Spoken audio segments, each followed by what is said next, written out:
ನಮಸ್ತೆ ವೀಕ್ಷಕರೇ, welcome back to ವಿಘ್ನ ಕ್ರಿಯೇಷನ್. ಇವತ್ತಿನ ವಿಡಿಯೋದಲ್ಲಿ ನಾನು ಒಂದು ಬ್ರೈಡಲ್ ಡಿಸೈನ್, ಬ್ಯೂಟಿಫುಲ್ ಆಗಿರೋಂಥ ಒಂದು ಬ್ರೈಡಲ್ ಡಿಸೈನ್ ತೋರಿಸ್ತಾ ಇದ್ದೀನಿ.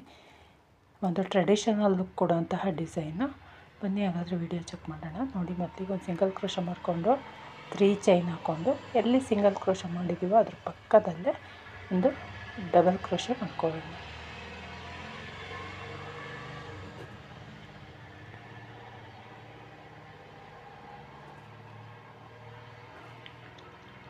ನಂತರ ನೀಡಾದ್ಮೇಲೆ ಮತ್ತೆ ದಾರ ಸುತ್ಕೊಂಡು ಅದ್ರ ಪಕ್ಕದಲ್ಲೇ ಮತ್ತೊಮ್ಮೆ ಡಬಲ್ ಕ್ರೋಶೆ ಕಂಬ, ಹಾಗೆ ಇನ್ನೊಂದು ಡಬಲ್ ಕ್ರೋಶೆ ಕಂಬ.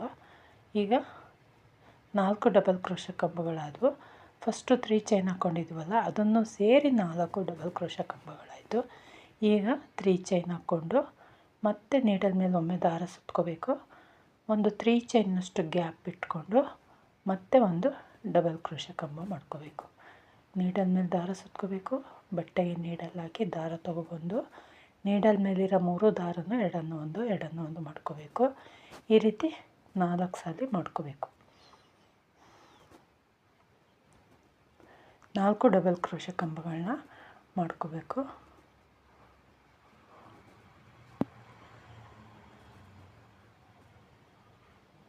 ನೋಡಿ, ಈಗ 4 ಕಂಬಗಳಾಯಿತು. ಈಗ ದಾರ ಮೇಲೆ ತಗೊಂಡು ಬಿಗ್ ಸೈಜ್ ಬೀಡ್ ಹಾಕ್ಕೊಳ್ಳೋಣ. ಇದರಲ್ಲಿ ಇದೊಂದೇ ಬೀಡ್ ಹಾಕ್ಕೊಂಡಿರೋದು, ಸೊ ಹಂಗಾಗಿ ಸ್ವಲ್ಪ ಬಿಗ್ ಸೈಜ್ ಬೀಡ್ ತೊಗೊಂಡಿದ್ದೀನಿ. ಮತ್ತು ಬೇರೆ ಯಾವ ಬೀಡು ಇಲ್ಲ, ಬೇಸ್ ಲೈನಿಗೆ ಇದೊಂದು ಬೀಡ್ ಹಾಕ್ಕೊಂಡಿದ್ದೀವಿ. ಸೊ ಹಂಗಾಗಿ ಈಗ ಬೀಡ್ ಹಾಕ್ಕೊಂಡು ಬೀಡ್ ಲಾಕ್ ಮಾಡಾದಮೇಲೆ ಮತ್ತೆ 4 ಡಬಲ್ ಕ್ರೋಶೆ ಕಂಬಗಳನ್ನ ಮಾಡ್ಕೋಬೇಕು.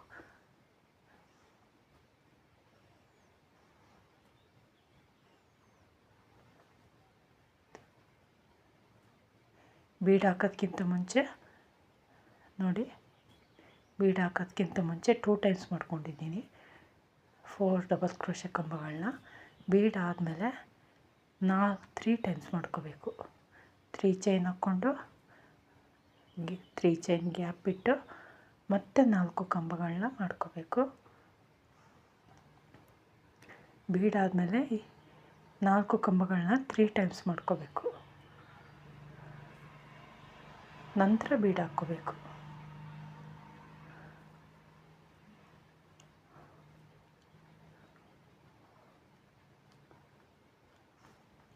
ಎರಡು ಟೈಮ್ ಆಯಿತು. ಈಗ 3 ಚೈನ್ ಮತ್ತು 4 ಕಂಬಗಳು, 3 ಚೈನ್ ಗ್ಯಾಪ್ ಬಿಟ್ಟು ಮತ್ತೆ 4 ಕಂಬಗಳನ್ನ ಮಾಡ್ಕೋಬೇಕು. ಬೇಸ್ ಲೈನ್ ಎಷ್ಟು ನೀಟಾಗಿ ಬರುತ್ತೋ ಅಷ್ಟು ಡಿಸೈನು ನೀಟಾಗಿ ಕಾಣುತ್ತೆ. ಸೊ ಹಂಗಾಗಿ ನೀಟಾಗಿ ಹಾಕ್ಕೊಳ್ಳಿ. ಒಂದು ಕಂಬ ದೊಡ್ಡದು ಹಾಕ್ಕೊಳ್ಳೋದು, ಒಂದು ಕಂಬ ಚಿಕ್ಕದು ಹಾಕ್ಕೊಳ್ಳೋದು. ಹಾಗೆ ಡಿಸ್ಟೆನ್ಸ್ ಕೂಡ ಒಂದು ಕಂಬದಿಂದ ಮತ್ತೊಂದು ಕಂಬಕ್ಕೆ ಹತ್ತಿರ ದೂರ ಇರೋದು. ಆ ರೀತಿ ಆದರೆ ಡಿಸೈನ್ ಅಷ್ಟು ನೀಟಾಗಿ ಕಾಣಲ್ಲ, ಒಂದೇ ಸಮನಾಗಿ ಬರಬೇಕು. ನೋಡಿ, ಬೀಡ್ ಆದಮೇಲೆ 3 ಟೈಮ್ ಹಾಕ್ಕೊಂಡಿದ್ದೀನಿ. 4 ಡಬಲ್ ಕ್ರೋಶೆ ಕಂಬಗಳನ್ನ 3 ಟೈಮ್ಸ್ ಹಾಕ್ಕೊಂಡು ಈಗ ಬೀಡ್ ಹಾಕ್ಕೊಂಡು ಬೀಡ್ ಲಾಕ್ ಮಾಡಿ ಮತ್ತೆ 4 ಕಂಬಗಳನ್ನ 3 ಟೈಮ್ಸ್ ಮಾಡ್ಕೋಬೇಕು. ಸೀರೆಯ ಸ್ಟಾರ್ಟಿಂಗಲ್ಲಿ ಮತ್ತು ಎಂಡಿಂಗಲ್ಲಿ ಮಾತ್ರ 2 ಟೈಮ್ಸ್ ಮಾಡ್ಕೊಂಡಿದ್ದೀನಿ ಕಂಬಗಳನ್ನ. ಅಂದರೆ 4 ಕಂಬಗಳನ್ನ 2 ಸಾರಿ ಮಾಡ್ಕೊಂಡಿದ್ದೀನಿ. ಇನ್ನು ಸೆಂಟ್ರಲ್ಲೆಲ್ಲವ 4 ಕಂಬಗಳನ್ನ 3 ಸಾರಿ ಮಾಡ್ಕೋಬೇಕು. ಕಂಪ್ಲೀಟ್ ಇದೇ ರೀತಿ ನೋಡಿ, ಸ್ಟಾರ್ಟಿಂಗಲ್ಲಿ 2 ಸಲ, ಸೆಂಟ್ರಲ್ಲಿ 3 ಸಲ. ಈಗ ಸೆಕೆಂಡ್ ಸ್ಟೆಪ್ಪಿಗೆ 3 ಚೈನ್ ಹಾಕ್ಕೊಂಡಿದ್ದೀವಲ್ಲ ಸ್ಟಾರ್ಟಿಂಗಲ್ಲಿ, ಅಲ್ಲಿಗೆ ಒಂದು ಸಿಂಗಲ್ ಕ್ರೋಶ ಮಾಡ್ಕೊಳ್ಳೋಣ. ಇಲ್ಲ ನೀವು ಸಿಂಗಲ್ಸ್ ಕ್ರೋಶ ಮಾಡಿಕೊಂಡ್ರೆ ಬಿಚ್ಚೋಗುತ್ತೆ ದಾರ ಅನ್ನೋದಾರೆ ಇಲ್ಲೊಂದು ನಾಟ್ ಹಾಕ್ಕೊಬಿಡಿ. ನಂತರ 4 ಚೈನ್ ಹಾಕ್ಕೊಳ್ಳೋಣ. 4 ಚೈನ್ ಹಾಕ್ಕೊಂಡು 3 ಚೈನ್ ಗ್ಯಾಪ್ ಇದೆಯಲ್ಲ ಅಲ್ಲಿಗೆ ಒಂದು ಸಿಂಗಲ್ ಕ್ರೋಶ ಮಾಡ್ಕೊಳ್ಳೋಣ. ನಂತರ ಅದೇ 3 ಚೈನ್ ಗ್ಯಾಪಿಗೆ ಇನ್ನೂ 2 ಸಿಂಗಲ್ ಕ್ರೋಶ ಮಾಡ್ಕೊಳ್ಳೋಣ.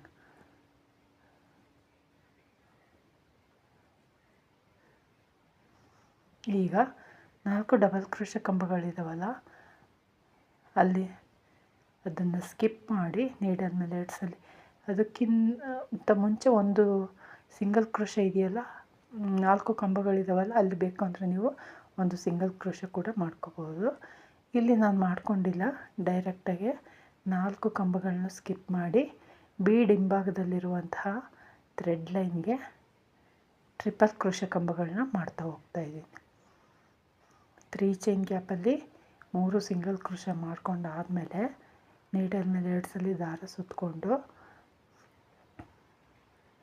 ಬೀಡ್ ಹಿಂಭಾಗದಲ್ಲಿರುವಂತಹ ಥ್ರೆಡ್ ಲೈನ್ಗೆ 4 ಡಬಲ್ ಕ್ರೋಶೆ ಕಂಬಗಳನ್ನ ಮಾಡ್ತಾಯಿದ್ದೀನಿ.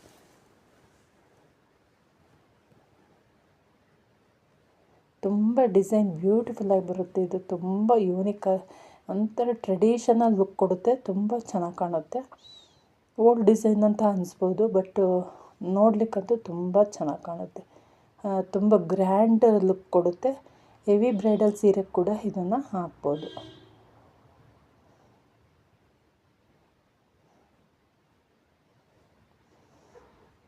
ನಾನಿಲ್ಲಿ ಒಟ್ಟು 12 ಟ್ರಿಪಲ್ ಕ್ರೋಶೆ ಕಂಬಗಳನ್ನ ಈ ಗ್ಯಾಪಲ್ಲಿ ಮಾಡ್ಕೊಂಡಿದ್ದೀನಿ. ನೀವು ಬೇಕು ಅಂದರೆ ಅದರ ಡಿಸ್ಟೆನ್ಸ್ ನೋಡಿಕೊಂಡು ನೀವು ಬೀಡ್ನ ಲೆಂತು ಡಿಸ್ಟೆನ್ಸು ನೋಡಿಕೊಂಡು ಮಾಡಿಕೊಡಿ. ಇದಕ್ಕೆ ಇಷ್ಟೇ ಮಾಡ್ಕೋಬೇಕು ಅಂತ ಏನಿಲ್ಲ, ಕೌಂಟ್ ಮಾಡ್ಕೊಂಡು ಮಾಡ್ಕೊಳ್ಳೋ ಅವಶ್ಯಕತೆ ಏನಿಲ್ಲ. ಸ್ಟಾರ್ಟಿಂಗಲ್ಲಿ ಒಂದು ಆರ್ಚಿಗೆ ಎಷ್ಟು ಮಾಡಿರ್ತೀರೋ ಎಂಡಿಂಗ್ವರೆಗೂ ಎಲ್ಲ ಆರ್ಚಿಗೂ ಅಷ್ಟೇ ಮಾಡ್ಕೊಂಡ್ರೆ ಆಯಿತು. ನೋಡಿ, ನಾನು 12 ಟ್ರಿಪಲ್ ಕ್ರೋಶೆ ಕಂಬಗಳನ್ನ ಮಾಡ್ಕೊಂಡಿದ್ದೀನಿ. ಈಗ ನೆಕ್ಸ್ಟು 3 ಚೈನ್ ಗ್ಯಾಪ್ ಒಳಗಡೆ 3 ಸಿಂಗಲ್ ಕ್ರೋಶೆ.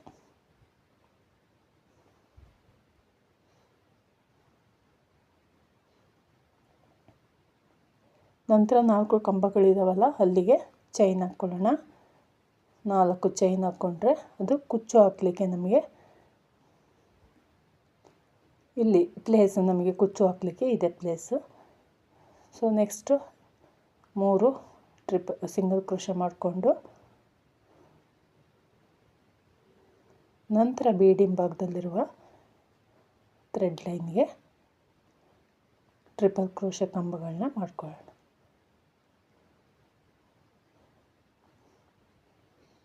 ವಿಡಿಯೋ ಲೆಂತಿ ಆಗುತ್ತೆ, ಸೊ ನಾನು ಇದೇ ರೀತಿ ಕಂಟಿನ್ಯೂ ಮಾಡಿ ನೆಕ್ಸ್ಟ್ ನಾನು ಎಂಡ್ವರೆಗೂ ನೀವು ಇದೇ ರೀತಿ ಮಾಡ್ಕೊಳ್ತಾ ಹೋಗಬೇಕು.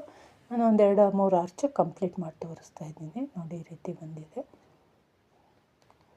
ಈಗ ಥರ್ಡ್ ಸ್ಟೆಪ್ಪಿಗೆ ನಾನು ಬೇಸ್ ಲೈನ್ ಯಾವ ದಾರ ತೊಗೊಂಡಿದ್ದೀನೋ ಅದೇ ದಾರ ತೊಗೊಂಡಿದ್ದೀನಿ. ಆ್ಯಂಡ್ ಮತ್ತು ಎಂಡಿಂಗಿಂದ ಮಾಡ್ಕೊಳ್ತಾ ಇದ್ದೀನಿ. ನೀವು ಸ್ಟಾರ್ಟಿಂಗಿಂದ ಮಾಡ್ಕೋಬೋದು, ಬೇಕಂದರೆ ಎಂಡಿಂಗಿಂದಲೂ ಮಾಡ್ಕೋಬೋದು. ಇದು ಉಲ್ಟಾ ಸೈಡು ಸೀದಾ ಸೈಡು ಸೇಮ್, ಏನೂ ಡಿಫ್ರೆನ್ಸ್ ಅನಿಸಲ್ಲ. ಸೊ ಹಂಗಾಗಿ ನಾನು ಉಲ್ಟಾ ಸೈಡಿಂದಲೇ ಮಾಡ್ಕೊಳ್ತಾ ಇದ್ದೀನಿ. ಸ್ಟಾರ್ಟಿಂಗಲ್ಲಿ 4 ಚೈನ್ ಇರುತ್ತಲ್ಲ, ಅಲ್ಲಿಗೆ 4 ಸಿಂಗಲ್ ಕ್ರೋಶೆ ಮಾಡ್ಕೊಳ್ಳೋಣ. 4 ಚೈನ್ ಒಳಗಡೆ 4 ಸಿಂಗಲ್ ಕ್ರೋಶೆ ಮಾಡಿಕೊಂಡು ನೆಕ್ಸ್ಟು 3 ಸಿಂಗಲ್ ಕ್ರೋಶೆ ಇದೆಯಲ್ಲ, ಅಲ್ಲಿ ಫಸ್ಟು ಸಿಂಗಲ್ ಕ್ರೋಶೆಗೂ ಕೂಡ ಒಂದು ಸಿಂಗಲ್ ಕ್ರೋಶೆ ಮಾಡ್ಕೊಳ್ಳೋಣ.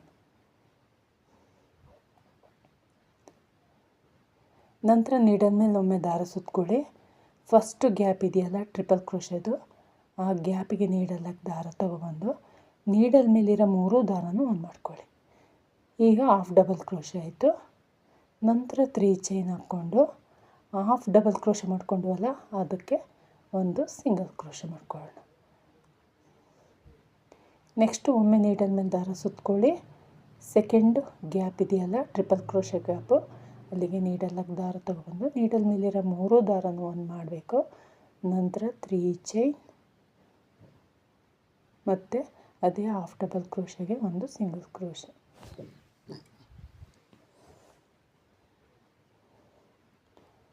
ಹಾಫ್ ಡಬಲ್ ಕ್ರೋಶೆ ಮಾಡ್ಕೊಳ್ತಿರಲ್ಲ, ಅದನ್ನು ತುಂಬ ಶಾರ್ಟಾಗಿ ಮಾಡ್ಕೊಳ್ಳಿ, ತುಂಬ ಚೆನ್ನಾಗಿ ಬರುತ್ತೆ ಡಿಸೈನ್. ಲೆಂತಿಯಾಗಿ ಮಾಡ್ಕೋಬೇಡಿ, ಡಿಸೈನ್ ಲುಕ್ಕು ಚೆನ್ನಾಗಿ ಬರುತ್ತೆ. ಸೊ ಹಂಗಾಗಿ ಸ್ವಲ್ಪ ಶಾರ್ಟಾಗಿ ಮಾಡ್ಕೊಳ್ಳಿ. ನೋಡಿ, ಒಂದು ಹಾಫ್ ಡಬಲ್ ಕ್ರೋಶೆ, ಒಂದು ಪಿಕಾಟು. ಈ ರೀತಿ ನಾನು 12 ಟ್ರಿಪಲ್ ಕ್ರೋಶೆ ಕಂಬಗಳಿದಾವಲ್ಲ, 12 ಟ್ರಿಪಲ್ ಕ್ರೋಶೆ ಕಂಬಕ್ಕೂ ಕೂಡ 12 ಹಾಫ್ ಡಬಲ್ ಕ್ರೋಶೆ ಮತ್ತು 12 ಪಿಕಾಟ್ಸ್ ಮಾಡ್ಕೊಂಡಿದ್ದೀನಿ. ಪ್ರತಿಯೊಂದು ಗ್ಯಾಪಿಗೂ ಕೂಡ ಒಂದು ಹಾಫ್ ಡಬಲ್ ಕ್ರೋಶೆ ಮತ್ತು 3 ಚೈನು, ಒಂದು single crochet. Half double crochet ಒಳಗೆ ಒಂದು ಸಿಂಗಲ್ ಕ್ರೋಶೆ, ಅಂದರೆ ಒಂದು ಪಿಕಾಟು. ಇದೇ ರೀತಿ ಮಾಡ್ಕೋಬೇಕು ಕಂಪ್ಲೀಟು. 12 ಕಂಬಗಳಿದ್ದಾವೆ, 12 ಕಂಬಗಳಿಗೂ ಕೂಡ 12 ಹಾಫ್ ಡಬಲ್ ಕ್ರೋಶೆ ಮತ್ತು 12 ಪಿಕಾಟ್ ಮಾಡ್ಕೋಬೇಕು. ತುಂಬ ಕ್ವಿಕ್ಕಾಗಿ ಆಗುತ್ತೆ. ನೋಡೋಕ್ಕೆ ಇದು 3 ಸ್ಟೆಪ್ ಅಂತ ಅನಿಸಿದರೂ ಕೂಡ ತುಂಬ ಕ್ವಿಕ್ಕಾಗಿ ಆಗುವಂತಹ ಡಿಸೈನು, ಬೇಗ ಆಗುತ್ತೆ. ಇದಕ್ಕೆ ಒಂದು 600ಇಂದ 700ವರೆಗೂ ಚಾರ್ಜ್ ಮಾಡ್ಬೋದು. ಕುಚ್ಚು ಕೂಡ ಬರುತ್ತೆ, ತುಂಬ ಚೆನ್ನಾಗಿ ಕಾಣುತ್ತೆ. ನೋಡಿ ಎಷ್ಟು ಚೆನ್ನಾಗಿ ಬಂದಿದೆ ಡಿಸೈನು, ನೋಡಲಿಕ್ಕಂತೂ ತುಂಬ ಚೆನ್ನಾಗಿ ಕಾಣುತ್ತೆ. ಹೆವಿ ಬ್ರೈಡಲ್ ಸೀರೆಗೆ ಕೂಡ ಇದನ್ನು ಟ್ರೈ ಮಾಡ್ಬೋದು. ಈಗ 11 ಆಗಿದೆ, ಲಾಸ್ಟ್ ಒಂದು ಹಾಕ್ಕೊಳ್ಳೋಣ. ಲಾಸ್ಟ್ ಒಂದು ಗ್ಯಾಪ್ ಇದೆಯಲ್ಲ ನೋಡಿ, ಇಲ್ಲಿ ಅಲ್ಲಿಗೂ ಕೂಡ ಒಂದು ಹಾಫ್ ಡಬಲ್ ಕ್ರೋಶೆ ಮಾಡಿಕೊಂಡು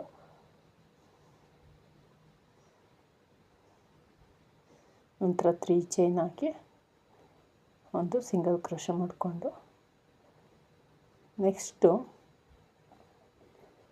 2 ಸಿಂಗಲ್ ಕ್ರೋಶೆ ಮಾಡ್ಕೊಳ್ಳೋಣ. ಲಾಸ್ಟ್ ಸಿಂಗಲ್ ಕ್ರೋಶೆಗೆ ಒಂದು ಸಿಂಗಲ್ ಕ್ರೋಶೆ ಮಾಡ್ಕೊಳ್ಳೋಣ. ನಂತರ ಈಗ ಚೈನ್ ಇದೆಯಲ್ಲ, ಆ ಚೈನಿಗೆ 4 ಸಿಂಗಲ್ ಕ್ರೋಶೆ ಮಾಡ್ಕೊಳ್ಳೋಣ. 3 4. ನೆಕ್ಸ್ಟು ಸ್ಟಾರ್ಟಿಂಗಲ್ಲಿ ಫಸ್ಟು ಸಿಂಗಲ್ ಕ್ರೋಶೆ ಇದೆಯಲ್ಲ, ಅದಕ್ಕೂ ಕೂಡ ಒಂದು ಸಿಂಗಲ್ ಕ್ರೋಶೆ ಮಾಡ್ಕೊಳ್ಳೋಣ. ಮಾಡಿಕೊಂಡು ನಂತರ ನೀಡಲ್ ಮೇಲೆ ದಾರ ಸುತ್ಕೋಬೇಕೊಮ್ಮೆ. ಫಸ್ಟು ಗ್ಯಾಪಿಗೆ ನೀಡಲ್ ಹಾಕಿ ದಾರ ತಗೊಬಂದು ನೀಡಲ್ ಮೇಲಿರೋ 3 ದಾರನೂ ಒಂದು ಮಾಡ್ಕೋಬೇಕು. ನಂತರ 3 ಚೈನ್, ಒಂದು ಸಿಂಗಲ್ ಕ್ರೋಶೆ. ಇದೇ ರೀತಿ ಕಂಟಿನ್ಯೂ ಮಾಡಬೇಕು. ಥರ್ಡ್ ಸ್ಟೆಪ್ಪು ಕೂಡ ನೋಡಿ ಈ ರೀತಿ ಬರುತ್ತೆ ಡಿಸೈನ್. ತುಂಬ ಗ್ರ್ಯಾಂಡ್ ಲುಕ್ ಕೊಡುತ್ತೆ, ನೋಡಲಿಕ್ಕಂತೂ ತುಂಬ ಚೆನ್ನಾಗಿ ಕಾಣುತ್ತೆ ಡಿಸೈನು. ಕಾಂಬಿನೇಷನ್, ಥ್ರೆಡ್ ಕಾಂಬಿನೇಷನ್ ಇದ್ರಂತೂ ತುಂಬ ಚೆನ್ನಾಗಿ ಕಾಣುತ್ತೆ. ನೋಡಿ ನಾನು ಒಂದು 3 ಆರ್ಚ್ ಕಂಪ್ಲೀಟ್ ಮಾಡಿ ತೋರಿಸ್ತಾ ಇದ್ದೀನಿ. ಈ ರೀತಿ ಬಂದಿದೆ. ಇದಕ್ಕೆ ಒಂದು 700ವರೆಗೂ ಚಾರ್ಜ್ ಮಾಡ್ಬೋದು. ಕುಚ್ಚು ಕೂಡ ಬಂದಿರೋದ್ರಿಂದ ಬ್ರೈಡಲ್ ಡಿಸೈನ್ ಆಗಿ ವರ್ಕ್ ಮಾಡ್ಬೋದು. ಇಲ್ಲಿಗೆ ಕುಚ್ಚು ಹಾಕಿ ಕೂಡ ತೋರಿಸ್ತೀನಿ ನಾನು ಯಾವ ರೀತಿ ಕಾಣುತ್ತೆ ಅಂತ. ಕುಚ್ಚು ಹಾಕಿದ ಮೇಲೆ ನಿಮಗೆ ಈ ರೀತಿ ಬರುತ್ತೆ ನೋಡಿ, ಎಷ್ಟು ಚೆನ್ನಾಗಿದೆ ನೋಡಿ, ನೋಡಲಿಕ್ಕೆ ತುಂಬ ಚೆನ್ನಾಗಿದೆ. ಇಷ್ಟ ಆಗಿದ್ದರೆ ಒಂದು ಲೈಕ್ ಕೊಡೋದನ್ನು ಮರಿಬೇಡಿ. ಪ್ಲೀಸ್ ಸಬ್ಸ್ಕ್ರೈಬ್ ಮಾಡ್ಕೊಳ್ಳಿ ಚಾನಲ್ನ. ನಿಮ್ಮ ಅನಿಸಿಕೆಗಳನ್ನ ಕಮೆಂಟ್ ಬಾಕ್ಸಲ್ಲಿ ತಿಳಿಸಿ. Thank you for watching.